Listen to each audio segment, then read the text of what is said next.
Quantum computers are coming. These systems leverage properties of physics that defy logic in the conventional sense you and I know it. Superposition of states, particles acting like waves, and entanglement, which Einstein, by the way, called spooky action at a distance, are just a few of the counterintuitive properties of quantum systems. Quantum computers don't follow a straight path like the computers we use today. Instead, they explore many possible answers at once and use clever quantum tricks to zero in on the right one. This makes them especially good at solving certain kinds of problems, like simulating molecules or searching through massive amounts of data that would have taken even our fastest supercomputers thousands of years to figure out.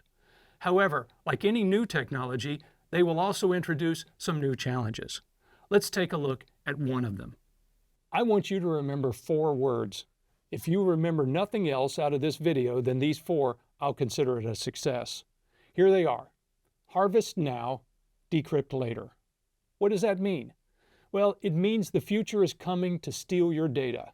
Not in some sci-fi movie plot sort of way, but in a very realistic scenario. It means that you can encrypt all of your sensitive data today, and in the not-too-distant future, it suddenly won't be secret anymore. If those secrets are time-sensitive and won't mean much in a few months or years, then probably you don't need to worry. But if they do have value going forward, then please listen up as we unpack what those 4 words mean. Harvest now, decrypt later. Okay, let's go back and give some context. Sensitive data, like an organization's intellectual property or client data, we'll call it personally identifiable information, or other secrets like that, need to be protected from prying eyes. Only those with a need to know should have access. So we use cryptography to protect these secrets. Plain text like this goes into a crypto algorithm, and we use a randomly generated key to turn plain text that's readable into ciphertext that is not. And that ciphertext can then be transmitted over a public network or stored in a database without fear that an attacker will be able to read it. Then when we need to reverse the process for an authorized user, we decrypt the ciphertext and get back to the original message. Sounds great, and it all works. In fact, we rely on this technology every day for all sorts of important personal and business transactions. Crypto works, though, because there are certain hard mathematical problems built into the algorithms that we use that even the most powerful supercomputers can't solve in 1,000 years. That's why your secrets are secret. But a disruptive new technology is on its way that threatens to upend this arrangement if we aren't careful to prepare for it. Quantum computers are amazing. They leverage physical properties that defy conventional logic.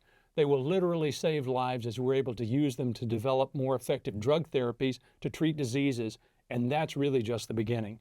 Put simply, they have the potential to solve in a few hours certain types of problems that would take many lifetimes to work out on today's classical computers. Sounds great, right?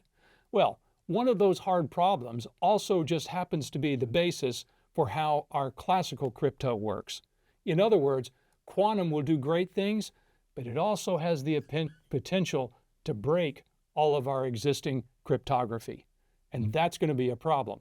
Suddenly the secrets aren't secret anymore. When will it do this? Well, nobody really knows for sure. The consensus in the crypto community seems to be that it will probably be in the next 5 to 10 years, but it could happen tomorrow. If someone discovers a novel way to use the power of today's quantum systems, then suddenly the whole thing falls. So don't get too comfortable, because unlike Y2K, this could hit us at any time without warning. But let's assume that doesn't happen.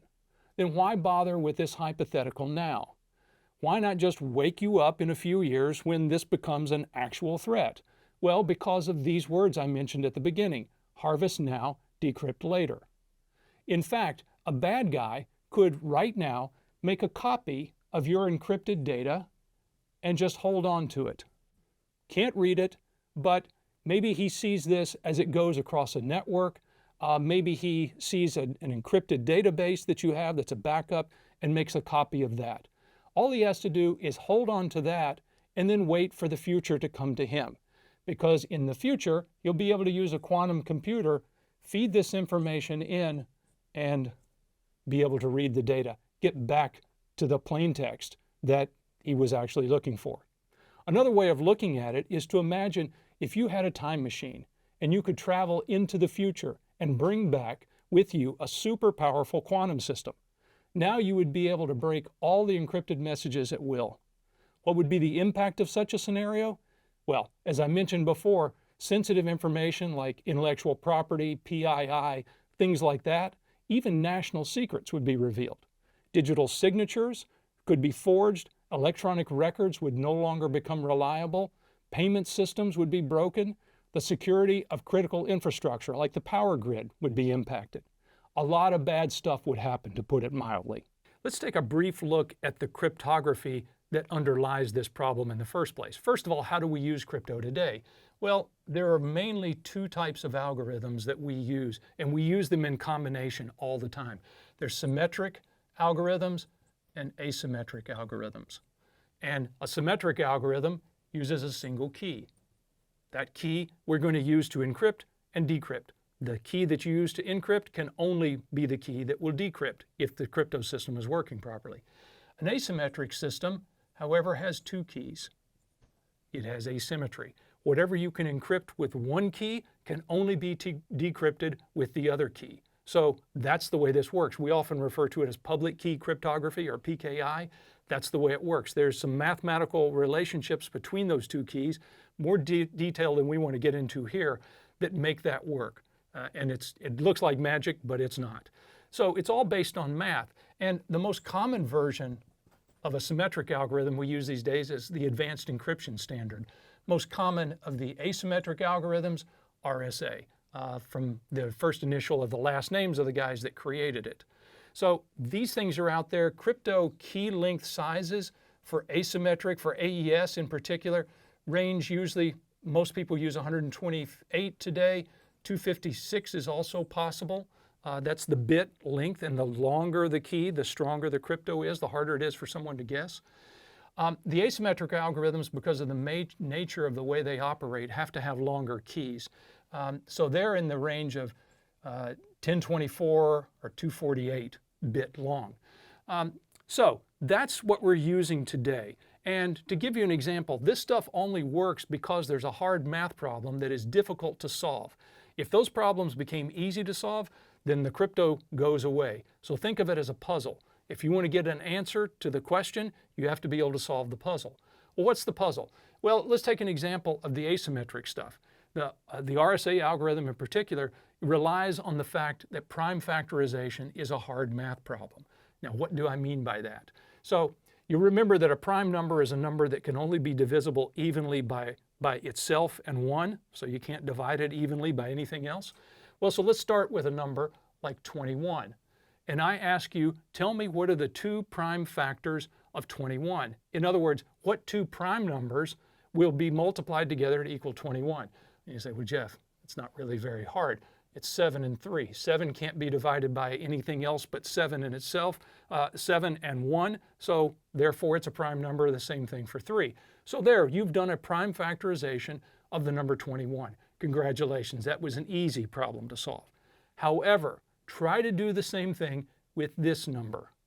Now, you're going to need the rest of your natural life and many others in order to do it.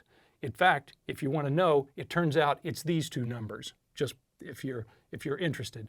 But that's a really hard math problem. Even our classical computers are not able to solve that very easily. So what are we going to do instead? Well, we've got to do something different in order to make this thing work. So what we do, in fact, what we found is with a quantum computer, that particular factorization problem actually isn't very hard to do. A quantum system can try lots of different possibilities and get to the answer much, much quicker than we normally would. So if we take, for instance, a key that's a symmetric key, let's say it's basically, maybe we start with 128 bits.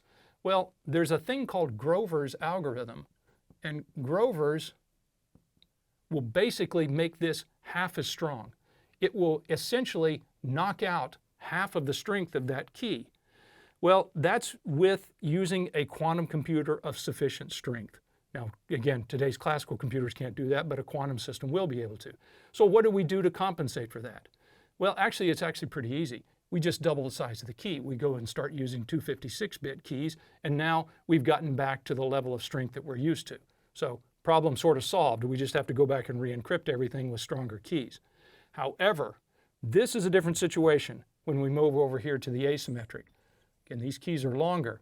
There's a thing called Shor's algorithm, and Shor's makes mincemeat of the whole thing. Shor's doesn't just make these kinds of things half as strong, it makes them really not strong at all.